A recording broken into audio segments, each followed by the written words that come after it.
In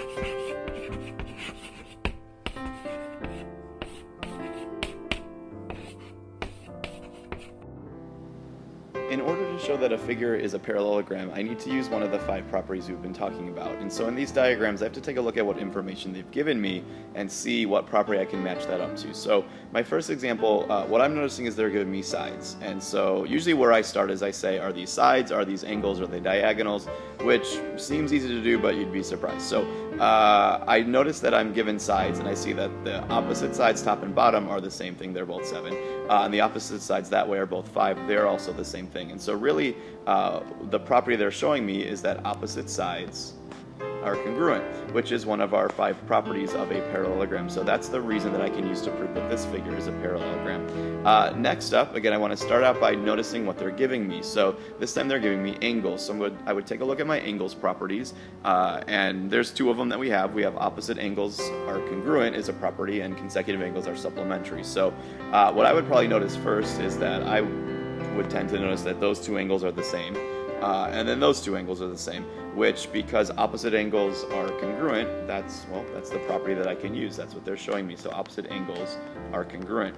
I could also have proven this was a parallelogram by looking at consecutive angles. Angles that are next to each other need to add up to 180, and so I could check it and make sure that 115 plus 65 is 180, and I would need to do that all the way around. So add up this way, add up that way, add up that way, and I would see that all the way around consecutive angles are supplementary, so I could also use that to prove that this figure is a parallelogram.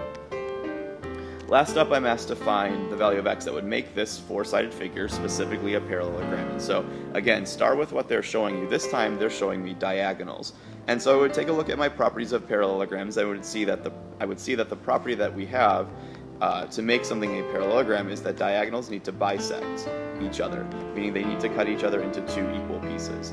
And so what that will tell me is what equation to write. Because I know those 2 pieces need to be equal to each other, the equation I'm going to write is 5x minus 8 needs to be equal to 3x. So again, the property is what has told me to write that. So once I solve that equation, I'm going to subtract 5x from both sides.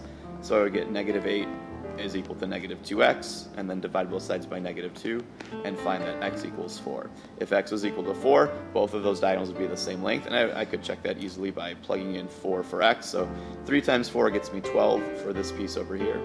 If I plug in 4 on this side, I get 5 times 4, which is 20, and then subtract 8, which is also going to give me a 12 for this side. So I can see that, yes, both diagonals are equal, both diagonals are bisected, meaning this figure will be a parallelogram.